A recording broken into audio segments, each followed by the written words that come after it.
Pendant que le propriétaire d'un SUV premium allemand découvre au garage une facture capable de refroidir son enthousiasme en quelques secondes, certains tout-terrains beaucoup plus modestes continuent d'avancer comme si rien ne pouvait les arrêter. Leur style discret et leur prix accessible leur valent parfois des regards moqueurs, mais sous cette apparence sans prétention se cachent des mécaniques capables d'accumuler plusieurs centaines de milliers de kilomètres sans révéler de faiblesse majeure. Dans cette vidéo, tu vas découvrir 10 SUV largement sous-estimés, presque invisibles dans la circulation, mais dont la solidité mécanique peut embarrasser des modèles de luxe vendus jusqu'à 3 fois plus cher. Certains possèdent un design très simple, restent abordables sur le marché de l'occasion et sont régulièrement écartés par les acheteurs. Pourtant, derrière cette présentation ordinaire se trouve une endurance remarquable, capable de faire paraître bien fragiles des véhicules pourtant beaucoup plus prestigieux. Nous ouvrons ce classement avec la 10e place, mais reste bien jusqu'au premier modèle, car celui qui occupe la tête de la liste risque de surprendre même les passionnés les plus expérimentés. Pour commencer, voici un SUV que l'on imagine plus facilement stationné devant l'atelier d'un artisan que devant l'entrée d'un palace. Le Chevrolet S10 Blazer affiche des lignes carrées, une présentation austère et une totale indifférence envers ceux qui cherchent à attirer les regards. Pourtant, cette simplicité constitue précisément l'un de ses plus grands atouts. Derrière son apparence de véhicule utilitaire ordinaire se cache l'un des SUV américains les plus résistants de son époque. Sous le capot prend place un 6 cylindres Vortec d'environ 4,3 litres. Sa conception partage une grande partie de son architecture avec les célèbres moteurs V8 de Chevrolet. Les ingénieurs ont, en quelque sorte, conservé une base mécanique éprouvée en lui retirant 2 cylindres. Ils ont ainsi obtenu un moteur peu sophistiqué en apparence, mais particulièrement solide, développant près de 190 chevaux. Et sa distribution reste elle aussi volontairement simple. Ce bloc utilise une chaîne plutôt qu'une courroie. Il évite donc l'un des éléments d'entretien qui, lorsqu'il est négligé sur d'autres véhicules, peut provoquer des réparations très coûteuses. Certains exemplaires répertoriés ont dépassé les 400 000 km sans que leur moteur d'origine ait été ouvert. Dans de nombreux cas, l'entretien s'est limité à des vidanges régulières, au remplacement d'une pompe à eau et à quelques pièces d'usure courantes. Ce Chevrolet Blazer n'a jamais été conçu pour impressionner les passants. Sa mission consistait à travailler, transporter du matériel, affronter les trajets difficiles et redémarrer sans discuter le lendemain matin. Sa boîte automatique supporte correctement le caractère relativement tranquille du moteur. Les versions équipées d'une boîte manuelle peuvent même se montrer encore plus simples à conserver lorsqu'elles ont été entretenues avec sérieux. Avec une huile moteur conventionnelle, une vidange effectuée environ tous les 5000 km reste une précaution raisonnable. En utilisant une huile entièrement synthétique de qualité, cet intervalle peut, selon l'état du moteur et les conditions d'utilisation, atteindre approximativement 10 000 km. Lorsqu'il bénéficie d'un suivi rigoureux, ce 6 cylindres peut continuer à fonctionner bien après que de nombreux SUV plus récents ont quitté la circulation. Et il ne faut toutefois pas acheter le premier exemplaire venu sans inspection. 3 zones méritent une attention particulière avant toute décision. Et la première concerne le joint de la partie supérieure du collecteur d'admission. Avec les années, une fuite de liquide de refroidissement peut apparaître et, dans les cas les plus problématiques, contaminer l'huile du moteur.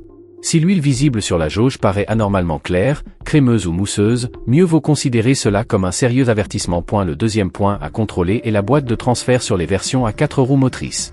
Lors du passage d'un mode de transmission à l'autre, aucun bruit de frottement, de claquement important ou de grincement métallique ne devrait se faire entendre. Ces symptômes peuvent révéler un système utilisé pendant des années sans entretien suffisant. Le troisième contrôle, et probablement le plus important, concerne la corrosion. Une grande partie de ces véhicules a désormais largement dépassé les 20 ans. Le châssis, les bas de caisse, les points de fixation des suspensions ainsi que les supports d'essieu doivent donc être examinés avec soin. Cette vérification devient encore plus essentielle pour les exemplaires ayant circulé dans des régions où le sel est abondamment répandu sur les routes en hiver. Lorsque ces 3 éléments sont sains, le Chevrolet S10 Blazer devient l'un des choix les plus honnêtes de sa catégorie. Il ne cherche pas à paraître luxueux, futuriste ou particulièrement raffiné. Il ne promet pas une expérience spectaculaire et ne dépend pas d'une électronique compliquée pour séduire.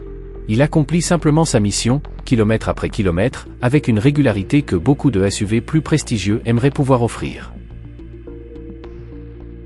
C'est précisément avec ce genre de véhicule, souvent sous-estimé jusqu'au moment où l'on prend le volant, que nous arrivons à la 9e place. Ici se trouve un SUV compact que beaucoup considèrent comme une simple citadine surélevée plutôt que comme un véritable tout-terrain, le Suzuki Grand Vitara. À un premier regard, rien ne semble spectaculaire. Ses dimensions sont contenues, son style reste sobre, et garé à côté d'un SUV premium européen, il passe presque inaperçu. Pourtant, les mécaniciens expérimentés savent que Suzuki a conçu certains des moteurs les plus injustement négligés du marché. De nombreuses versions reçoivent le 4 cylindres 2 litres connu sous le nom de J20A. Il développe environ 140 chevaux et utilise une chaîne de distribution à la place d'une courroie. Cette solution réduit nettement les contraintes d'entretien, même si un point précis mérite d'être surveillé sur les exemplaires fortement kilométrés. Lors d'un démarrage à froid, le tendeur de chaîne peut produire un cliquetis assez marqué. Ce bruit n'annonce pas forcément une panne grave immédiate, mais il ne doit pas être ignoré. Une vérification rapide peut éviter qu'une intervention relativement simple ne se transforme plus tard en réparation beaucoup plus coûteuse. La principale qualité de ce moteur vient de sa conception volontairement dépouillée. Peu d'éléments complexes, une mécanique facile à comprendre et une chaîne de distribution capable de durer longtemps lorsque le niveau d'huile reste correct et que les vidanges sont effectuées sérieusement. Cette approche résume parfaitement la philosophie de Suzuki. Privilégier la simplicité et l'endurance plutôt qu'une technologie excessive et plus sensible au vieillissement. Son poids raisonnable joue également en faveur de la consommation. Selon la transmission, la boîte de vitesse et le style de conduite, il est réaliste d'obtenir une moyenne comprise entre 8 et 10 litres au 100 km. Le Grand Vitara se montre ainsi nettement plus économique que de nombreux grands SUV de luxe qui, dans la pratique, n'offrent pas toujours beaucoup plus d'espace utile. Trouver un exemplaire ayant dépassé les 386 000 km avec son moteur d'origine encore fermé n'a rien d'irréaliste. De tels kilométrages ne reposent pas sur la chance. Ils reflètent surtout une conception japonaise conservatrice, pensée pour supporter les années plutôt que pour afficher des chiffres de puissance impressionnants sur une fiche technique. Et la boîte manuelle possède une excellente réputation de robustesse. La transmission automatique peut elle aussi atteindre un kilométrage élevé, à condition que son huile n'ait pas été considérée comme un fluide valable pour toute la durée de vie du véhicule. Des remplacements réguliers coûtent bien moins cher qu'une réfection complète après des années de négligence. Malgré cette réputation rassurante, un Grand Vitara d'occasion doit toujours être examiné avec attention. 3 vérifications sont particulièrement importantes. Et la première concerne le bruit entendu au démarrage lorsque le moteur est froid. Un bref cliquetis peut signaler un tendeur fatigué ou les premiers signes d'usure du système de distribution. Il faut ensuite inspecter la zone située autour du couvre-culasse. De petites fuites d'huile apparaissent assez souvent avec l'âge, mais elles restent généralement simples et peu coûteuses à corriger lorsqu'elles sont détectées suffisamment tôt. Sur les versions à transmission intégrale, l'étanchéité de la boîte de transfert doit également être contrôlée. Une tache sombre sous le véhicule après un stationnement prolongé peut révéler une fuite d'huile de transmission. Il est aussi préférable d'observer attentivement le dessous du véhicule, car un nettoyage récent peut parfois dissimuler des traces apparues juste avant la mise en vente. Lorsque ces 3 éléments ne présentent rien d'inquiétant, le Suzuki Grand Vitara devient un choix compact, honnête et particulièrement durable. Il n'a pas besoin d'un design spectaculaire ni d'un emblème prestigieux pour prouver sa valeur. Il continue simplement à rouler, souvent jusqu'à des kilométrages que certains SUV vendus 3 fois plus cher n'atteindront jamais.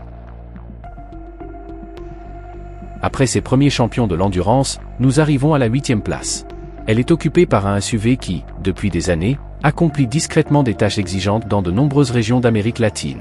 Le Nissan Xterra. Sa carrosserie anguleuse donne presque l'impression qu'il est resté bloqué dans les années 90. Pourtant, ce style volontairement robuste a continué d'être produit bien plus tard. Beaucoup associent davantage le Xterra aux excursions, au matériel de camping et aux pistes poussiéreuses qu'au luxe ou au raffinement. Mais derrière cette apparence fonctionnelle se cache une mécanique nettement plus sérieuse qu'elle n'en a l'air. Sous le capot se trouve le VQ40DE, un V6 de 4 litres développant environ 260 chevaux. Pour un véhicule qui passe souvent inaperçu dans la circulation, cette puissance reste loin d'être négligeable. Le moteur dispose de suffisamment de couple pour tracter, gravir des routes difficiles et transporter une lourde charge, sans dépendre d'une technologie de haute performance excessivement complexe. Le choix de l'année mérite toutefois une attention particulière. Les premières versions de ce moteur ont pu rencontrer des problèmes au niveau des guides de chaîne de distribution. Les modèles produits à partir de 2012 sont donc généralement plus recherchés, car Nissan avait progressivement renforcé les composants concernés. Sur les exemplaires correctement entretenus de ces années plus récentes, dépasser 482 000 km avec le moteur et la boîte de vitesse d'origine n'a rien d'exceptionnel. Ce groupe motopropulseur a été pensé pour des conducteurs qui utilisent réellement leur véhicule au quotidien. Guides touristiques, gestionnaires de flotte et automobilistes vivant loin des grands centres devaient pouvoir compter sur un SUV capable de démarrer chaque matin et de continuer à travailler sous forte contrainte. C'est pour cette raison que le Xterra repose sur une conception relativement traditionnelle et résistante. Avec des vidanges réalisées dans les délais et des filtres remplacés régulièrement, ce moteur peut afficher une longévité impressionnante. En revanche, même une mécanique réputée robuste finit par souffrir lorsque l'entretien est constamment repoussé. Pour éviter les mauvaises surprises lors de l'achat d'un exemplaire d'occasion, 3 vérifications doivent être menées avec beaucoup de sérieux. Et la première consiste à confirmer précisément l'année de production. Un modèle datant de 2012 ou d'une année ultérieure constitue généralement le choix le plus rassurant grâce aux améliorations apportées au système de distribution. Pour un véhicule plus ancien, il est préférable de disposer de factures prouvant que les guides ou l'ensemble concerné ont déjà été remplacés. Il faut ensuite inspecter les couvre-culasses.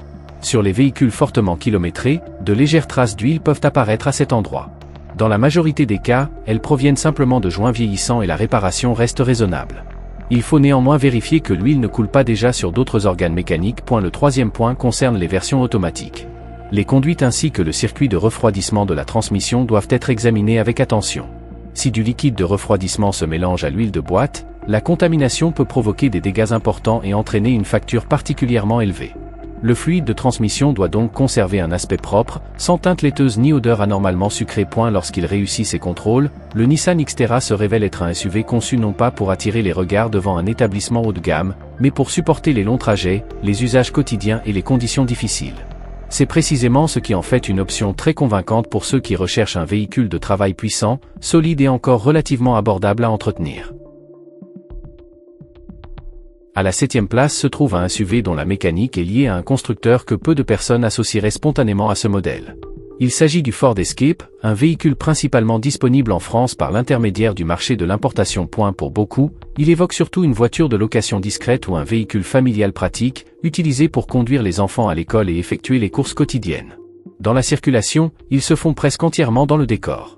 Pourtant, sous cette carrosserie très conventionnelle se cache une motorisation dont les origines ne sont pas exclusivement américaines. Selon la version, le Ford Escape reçoit un 4 cylindres Duratec de 2,3 ou de 2,5 litres. La base technique de ce moteur a été développée en collaboration avec Mazda. Elle est étroitement apparentée à la famille de blocs installés dans plusieurs modèles de la marque japonaise, mais aussi dans différentes déclinaisons du Ford Focus. En fonction de l'année et de la configuration choisie, cette mécanique développe approximativement entre 150 et 170 chevaux. Elle utilise une chaîne de distribution plutôt qu'une courroie nécessitant un remplacement périodique. Avec un entretien sérieux, cette architecture peut accumuler un kilométrage élevé sans imposer l'ouverture du moteur ni la reconstruction complète de la transmission. Certains propriétaires évoquent des exemplaires ayant dépassé les 354 000 km sans intervention majeure sur le moteur ou la boîte de vitesse. Cette endurance est d'autant plus remarquable que le Ford Escape n'a jamais été présenté comme un véhicule prestigieux conçu pour battre des records de longévité. Il remplit simplement sa mission, jour après jour, sans chercher à attirer l'attention. Son comportement routier peut lui aussi sembler plus abouti que ne le laissait supposer son tarif lorsqu'il était neuf. On retrouve ici l'influence de la longue coopération technique entre Ford et Mazda.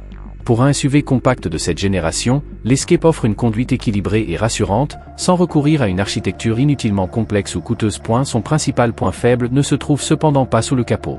Il concerne la direction assistée électrique. Sur certains véhicules, le capteur de couple peut tomber en panne.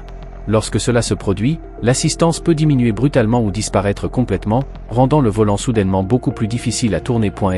Pendant l'essai, l'effort nécessaire pour diriger le véhicule change sans raison apparente. Il ne faut pas considérer ce comportement comme un simple détail. Le système doit être contrôlé avant l'achat, car continuer à rouler en espérant que le problème disparaisse pourrait conduire à une réparation bien plus importante. Pour éviter qu'un Escape affiché à un prix attractif ne devienne ensuite une source de dépenses, 3 zones doivent être examinées attentivement. Commence par la direction assistée électrique. Met le moteur en marche, puis tourne lentement le volant dans les deux sens, d'abord à l'arrêt, puis à faible vitesse. L'assistance doit rester régulière sur toute la course. Une résistance soudaine, un volant anormalement lourd ou l'apparition d'un témoin au tableau de bord peut révéler un défaut du capteur ou du mécanisme de direction. Il faut ensuite tester avec soin la boîte automatique, en particulier sur les modèles produits en 2008 et 2009. Roule volontairement à basse vitesse, comme dans une circulation dense, et observe chaque changement de rapport. Des passages brutaux, des hésitations ou des secousses répétées peuvent annoncer une usure ou un entretien insuffisant. Une transmission en bon état doit fonctionner de manière relativement fluide. Le troisième contrôle concerne la corrosion. Les véhicules ayant longtemps circulé dans des régions humides ou sur des routes abondamment salées peuvent présenter de la rouille au niveau des bas de caisse, du soubassement et des points de fixation arrière. Une peinture propre et brillante ne garantit absolument pas que la structure située en dessous soit saine. Lorsque la direction, la transmission et la carrosserie ne présentent aucun défaut sérieux, le Ford Escape devient un SUV discret mais particulièrement intéressant. Sous son emblème américain se cache une base mécanique étroitement liée à Mazda, capable d'atteindre des kilométrages élevés tout en coûtant souvent bien moins cher que des concurrents plus réputés. Le prochain modèle est probablement l'un des SUV les plus injustement ignorés de toute cette sélection. À la 6e place apparaît une marque dont beaucoup ont presque oublié l'importance passée sur le marché des véritables tout-terrain, Isuzu, avec son célèbre Trooper. Et c'est justement cette discrétion actuelle qui le rend aussi intéressant. Les mécaniciens ayant travaillé sur les véhicules japonais durant les années 90 parlent encore de ce modèle avec un respect rarement accordé aux SUV modernes. Sous son capot se trouve un V6 de 3,2 litres, davantage connu dans les ateliers sous le code 6VD1. Avec environ 180 chevaux, Il appartient à une génération de moteurs conçus à une époque où la priorité n'était ni la consommation minimale ni l'accumulation de systèmes électroniques. L'objectif principal était de construire une mécanique capable de supporter les années, les kilomètres et les utilisations exigeantes. Ce moteur possède toutefois une particularité essentielle qu'il ne faut jamais négliger. Contrairement à plusieurs véhicules déjà présents dans cette sélection, il n'utilise pas une chaîne de distribution, mais une courroie. Il s'agit également d'un moteur à interférence. Cela signifie que si la courroie cède pendant que le moteur fonctionne, les pistons et les soupapes peuvent entrer en contact, avec à la clé des dégâts mécaniques particulièrement importants. Lorsque la courroie est remplacée dans les délais, en même temps que les galets tendeurs et la pompe à eau, le véritable potentiel de ce bloc apparaît. Sa construction est extrêmement solide et repose sur des composants largement dimensionnés. Cette robustesse mécanique devient aujourd'hui difficile à retrouver, même sur certains véhicules modernes vendus beaucoup plus cher. Le Trooper conserve d'ailleurs une excellente réputation auprès des amateurs d'overlanding. Il s'agit de voyages prolongés dans des régions isolées, souvent loin des routes asphaltées et avec tout le matériel nécessaire à bord. Dans ce type d'utilisation, la taille de l'écran central n'a aucune importance. Ce qui compte réellement, c'est la capacité du véhicule à continuer d'avancer et à être réparé avec des outils relativement simples, même loin d'un atelier. Cette réputation ne signifie pas qu'il faille acheter n'importe quel exemplaire sans contrôle. Avant de prendre une décision, 3 zones doivent être examinées avec une attention particulière. Le premier élément concerne le circuit d'admission. Avec le temps, certaines pièces en plastique peuvent devenir cassantes sous l'effet de la chaleur, du soleil et du vieillissement naturel des matériaux. Des fissures ou des prises d'air peuvent alors apparaître dans le système de dépression. Elles se manifestent souvent par un ralenti instable, des variations de régime ou une réponse moins régulière à l'accélération. Le deuxième contrôle, de très loin le plus important, concerne l'historique de remplacement de la courroie de distribution. En l'absence d'une facture claire mentionnant la date et le kilométrage de l'intervention, il faut prévoir le remplacement complet immédiatement après l'achat. Sur ce moteur, effectuer cet entretien préventif coûte bien moins cher que prendre le risque d'endommager gravement l'ensemble mécanique. Le troisième point porte sur la corrosion. La plupart des Isuzu Trooper ont désormais largement dépassé les 25 ans. Il est donc indispensable d'inspecter les bas de caisse, le châssis, les points d'ancrage de la carrosserie ainsi que toutes les zones structurelles du soubassement. Les exemplaires ayant circulé dans des régions humides ou sur des routes fortement salées peuvent présenter une carrosserie encore séduisante, tout en cachant une corrosion avancée en dessous. Lorsque l'admission est saine, que l'entretien de la distribution est clairement documenté et que la structure ne montre aucun signe inquiétant, l'Isuzu Trooper devient l'un des tout-terrains japonais les plus solides et les plus injustement oubliés de son époque. Son nom revient rarement dans les discussions ordinaires, mais les véritables connaisseurs de véhicules durables savent parfaitement pourquoi certains exemplaires sont encore activement recherchés. À la 5e place se trouve un SUV qui a simplifié la vie quotidienne de nombreuses familles sans exiger une mécanique sophistiquée ni un budget d'entretien démesuré. Le Honda CR-V du début des années 2000. Son apparence est presque volontairement banale. Il ressemble au véhicule typique d'un dentiste, d'un comptable ou d'un père de famille qui souhaite simplement arriver à l'heure à chaque rendez-vous. Pourtant, derrière cette silhouette discrète se cache le savoir-faire d'un constructeur qui, à cette époque, accordait une importance particulière à la longévité de ses moteurs. Cette génération de CR-V reçoit le 4 cylindres K24A1 de 2,4 litres. Il développe environ 160 chevaux et repose sur une distribution par chaîne. Honda a conçu ce système pour qu'il puisse, dans de bonnes conditions d'entretien, accompagner le moteur pendant une très grande partie de sa durée de VIE. Et elle n'existe donc pas de remplacement périodique classique comme avec une courroie de distribution. En revanche, la qualité et le niveau de l'huile deviennent essentiels.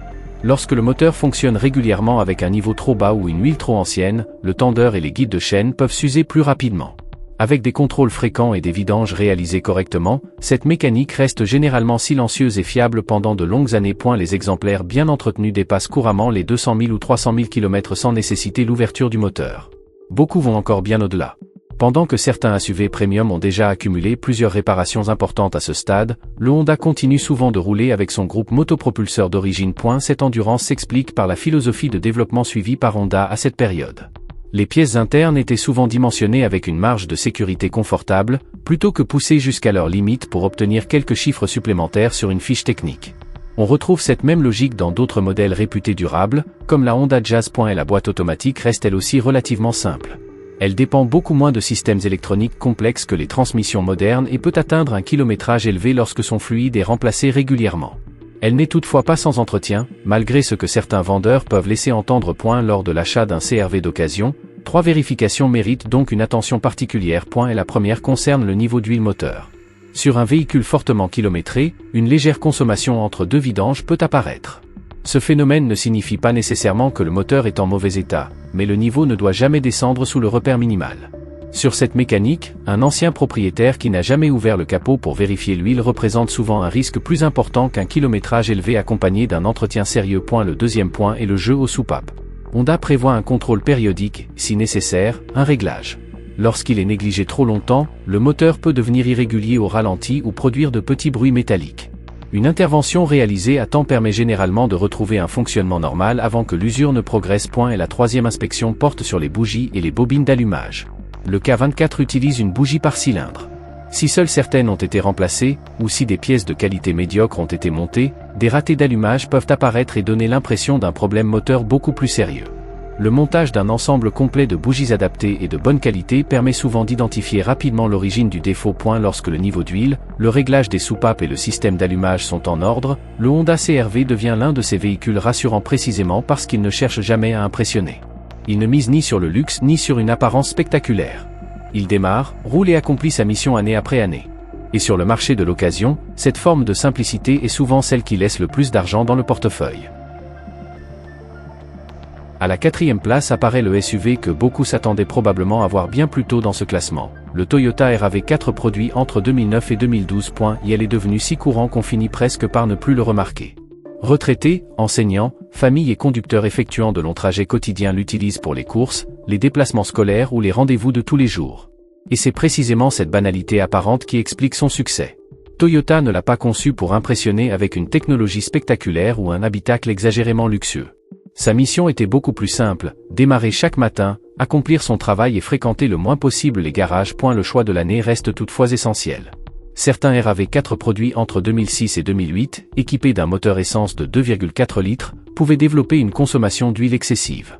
Sur les versions suivantes, Toyota adopta un nouveau 4 cylindres de 2,5 litres portant la désignation 2ARF. Ce moteur délivre environ 179 chevaux et utilise une chaîne de distribution. Au lieu de masquer le défaut de l'ancien bloc avec une correction mineure, Toyota a largement revu sa conception afin d'éliminer cette faiblesse. Grâce à cela, le 2ARF s'est rapidement forgé une réputation parmi les moteurs les plus fiables produits par la marque à cette période.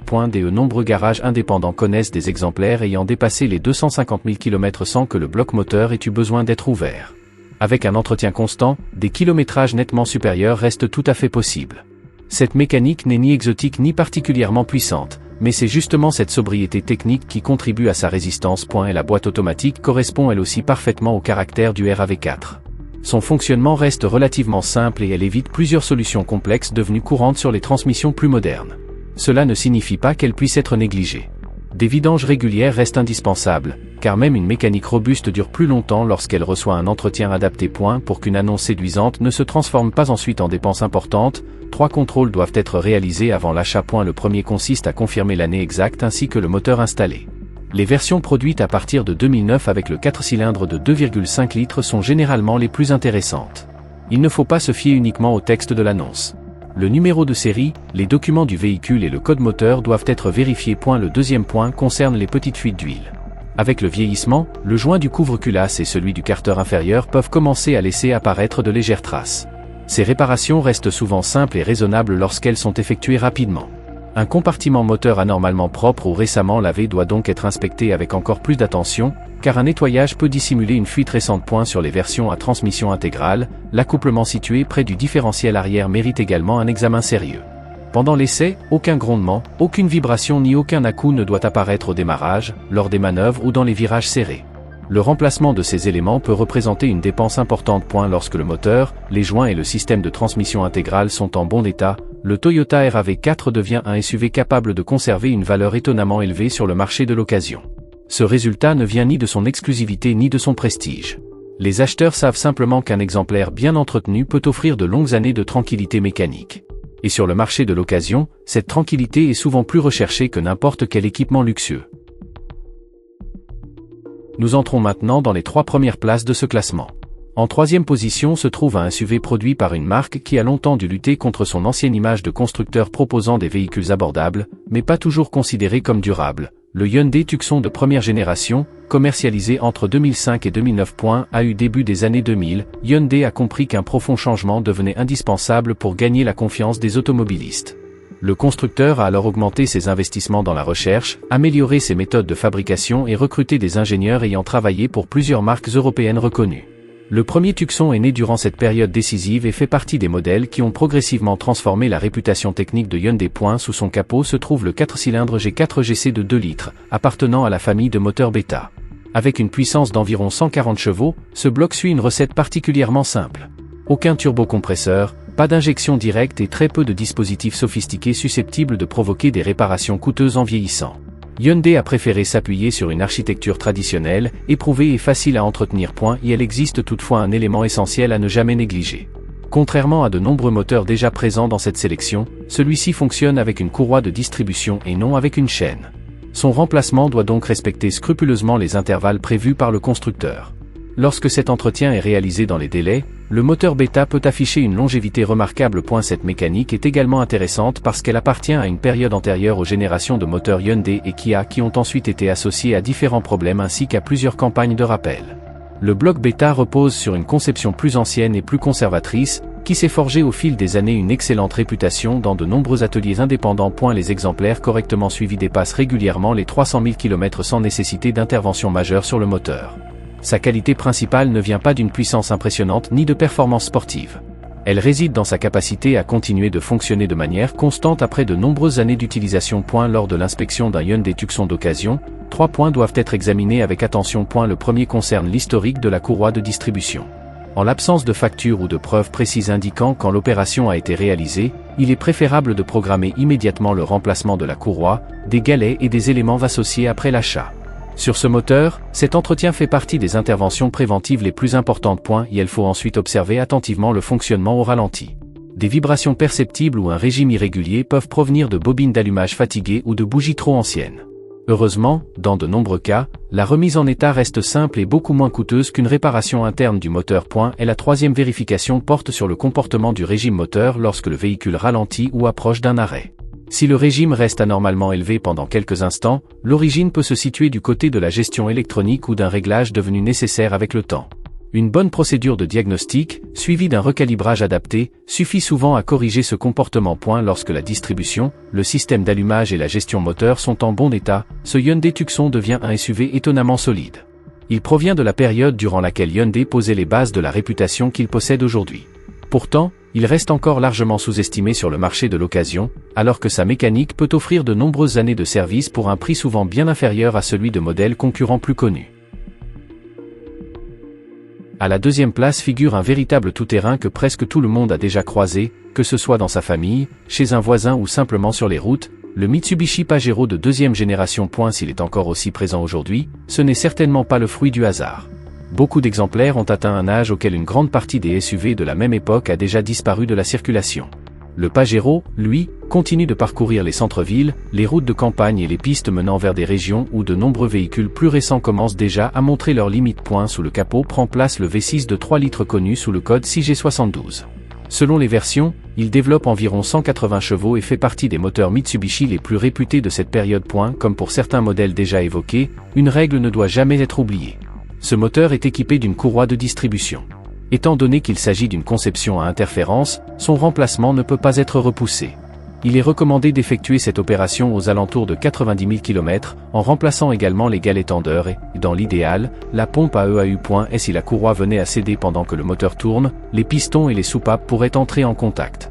Les dommages qui en résulteraient peuvent entraîner des réparations si importantes qu'elles représenteraient une part considérable de la valeur d'un véhicule ancien. En revanche, lorsque cette intervention est réalisée dans les délais et que le circuit de refroidissement reste parfaitement entretenu, ce moteur révèle toute sa robustesse.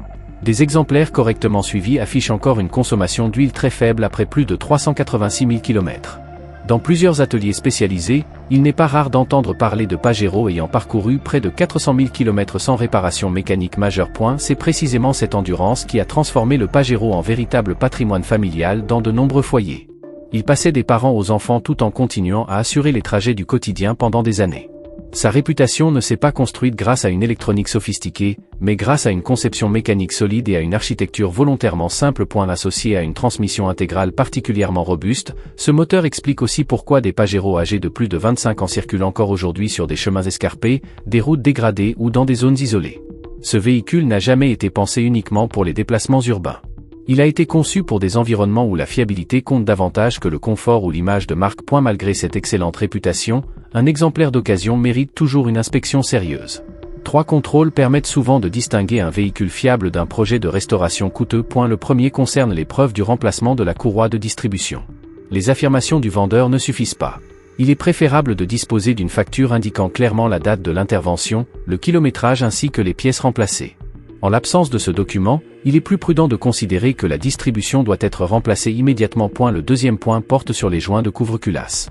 Sur certaines versions à 12 soupapes, de petites fuites d'huile peuvent apparaître avec les années. La réparation reste généralement abordable, à condition que l'huile n'ait pas eu le temps d'endommager ou d'encrasser durablement les composants voisins. Le troisième contrôle, sans doute le plus important, concerne l'ensemble du système de refroidissement. Le radiateur, les durites, le thermostat, le vase d'expansion ainsi que la pompe à eau doivent être examinés avec attention. La surchauffe représente l'ennemi numéro 1 de ce moteur. Une simple durite fatiguée ou un thermostat défectueux peut provoquer des dommages importants, alors qu'un entretien préventif aurait permis de les éviter. Lorsque la distribution, les joints et le système de refroidissement sont en parfait état, le Mitsubishi Pajero devient un tout-terrain qui a construit sa réputation sur des décennies d'utilisation réelle, et non grâce à des campagnes publicitaires. La confiance qu'il inspire aujourd'hui est le résultat d'années passées sur le terrain. Et sur le marché de l'occasion, cette expérience vaut souvent bien davantage que les promesses inscrites dans une brochure. Nous arrivons maintenant à la première place. Le modèle qui la décroche ne doit pas son succès à un intérieur luxueux, à des performances impressionnantes ou à une technologie dernier cri. S'il domine ce classement, c'est parce qu'il a démontré, année après année, qu'il était incroyablement difficile de l'arrêter définitivement. Le Jeep Cherokee XJ, plus particulièrement les exemplaires produits entre 1991 et 2001. S'il était une personne, ce Jeep serait ce membre discret de la famille auquel personne ne prête vraiment attention. Pendant que les autres cherchent à attirer les regards, lui se présente chaque matin, accomplit sa mission sans faire de bruit et continue d'avancer alors que beaucoup ont déjà abandonné. C'est exactement ce qui a construit la réputation du Cherokee. Il démarre, roule et poursuit sa route, tandis que des SUV beaucoup plus récents passent déjà de longues heures au garage. Le véritable secret de cette réputation se cache sous son capot aux lignes carrées. On y retrouve le célèbre 6 cylindres en ligne de 4 litres développé par Jeep, un moteur dont les origines remontent aux années 60. Son architecture a été perfectionnée pendant plusieurs décennies jusqu'à devenir l'un des moteurs américains les plus réputés pour sa longévité. Selon les versions, il développe environ 190 chevaux. Il est équipé d'une chaîne de distribution, d'un bloc en fonte particulièrement robuste et d'un vilebrequin reposant sur 7 paliers principaux. Cette conception lui permet de fonctionner avec une grande douceur tout en offrant une solidité remarquable, même face à des moteurs beaucoup plus modernes. De nombreux composants ont été conçus avec des marges de sécurité bien supérieures à ce que sa puissance exigeait réellement. C'est précisément cette réserve mécanique qui explique pourquoi ce moteur supporte des contraintes capables de mettre en difficulté des blocs plus récents et beaucoup plus sophistiqués. L'électronique reste limitée, les matériaux sensibles sont peu nombreux et la mécanique conserve une simplicité qui facilite énormément son entretien. Et il existe aujourd'hui de nombreux Cherokee XJ ayant dépassé les 400 000 km sans que leur moteur d'origine n'ait jamais été ouvert. Certains propriétaires racontent n'avoir remplacé, pendant plus de 30 ans, que les fluides, les filtres, les éléments d'allumage, quelques joints et les pièces d'usure habituelles. À ce niveau de kilométrage, il ne s'agit plus simplement d'un véhicule fiable. C'est une démonstration de ce qu'une conception mécanique réfléchie peut accomplir au fil des décennies. Le reste du véhicule suit exactement la même philosophie. Le Cherokee XJ n'utilise pas un châssis séparé classique, mais une caisse autoporteuse particulièrement robuste, associée à des essieux rigides et à une transmission conçue pour résister aux utilisations difficiles. Cette combinaison lui permet de rester relativement léger, très rigide et particulièrement efficace lorsque la route disparaît. Sa conception reste également suffisamment simple pour que de nombreux ateliers expérimentés puissent intervenir sans recourir à des procédures électroniques complexes. Les pièces détachées sont largement disponibles, la documentation technique est abondante et une grande partie des réparations peut être réalisée sans démonter une partie importante du véhicule. Cela ne signifie évidemment pas que tous les Cherokee XJ d'occasion constituent automatiquement une bonne affaire. Les années, les utilisations intensives et un entretien insuffisant peuvent laisser des traces, même sur une mécanique aussi solide. Avant tout achat, 3 vérifications restent indispensables. Et la première concerne l'année de production ainsi que le système d'injection. Les modèles fabriqués à partir de 1991, équipés de l'injection électronique modernisée, représentent généralement le meilleur choix. Les versions plus anciennes peuvent elles aussi être fiables, mais elles demandent souvent davantage de connaissances pour le diagnostic et l'entretien. Ensuite, il faut examiner la carrosserie avec une attention particulière. Les bas de caisse, le plancher, les longerons, les points de fixation des suspensions ainsi que les zones proches de l'essieu arrière doivent être inspectés minutieusement. Pour ce modèle, l'humidité et le sel utilisé sur les routes en hiver représentent souvent une menace bien plus importante qu'un kilométrage élevé. Un moteur en excellent état ne compensera jamais une structure gravement affaiblie par la corrosion. Le troisième contrôle concerne l'ensemble des durites de dépression. Avec le temps, elles peuvent devenir poreuses, se fissurer ou se détacher de leur raccord. Les conséquences vont d'un ralenti irrégulier à des dysfonctionnements de plusieurs systèmes auxiliaires. Les pièces restent généralement peu coûteuses, mais localiser une petite fuite peut demander beaucoup de patience. Et si la carrosserie est saine, que l'injection fonctionne correctement et que le circuit de dépression est en bon état, tu te retrouves face à l'un des moteurs américains les plus durables jamais installés dans un SUV. Le Cherokee XJ n'a jamais cherché à séduire par son élégance ni à impressionner avec une technologie sophistiquée. Sa véritable force a toujours été ailleurs, prouvé, pendant des décennies, que les critiques qui le sous-estimaient avaient tort. Cette sélection touche maintenant à sa conclusion. Ces 10 SUV démontrent qu'un véhicule n'a pas besoin d'un emblème prestigieux ni d'un prix exorbitant pour offrir une mécanique capable de résister au temps et aux kilomètres. Derrière leur apparence parfois discrète se cachent des années d'ingénierie conçues avant tout pour durer. Et si cette vidéo t'a permis de découvrir des modèles auxquels tu n'aurais jamais pensé, n'oublie pas de laisser un « j'aime ». C'est la meilleure façon de montrer à l'algorithme que ce type de contenu peut aider d'autres automobilistes à faire un choix plus éclairé avant d'investir dans un SUV d'occasion. Abonne-toi également à la chaîne et active les notifications pour ne manquer aucune de nos prochaines vidéos. Et si tu connais quelqu'un qui s'apprête à choisir son prochain véhicule uniquement en fonction du logo sur la calandre, partage-lui cette vidéo.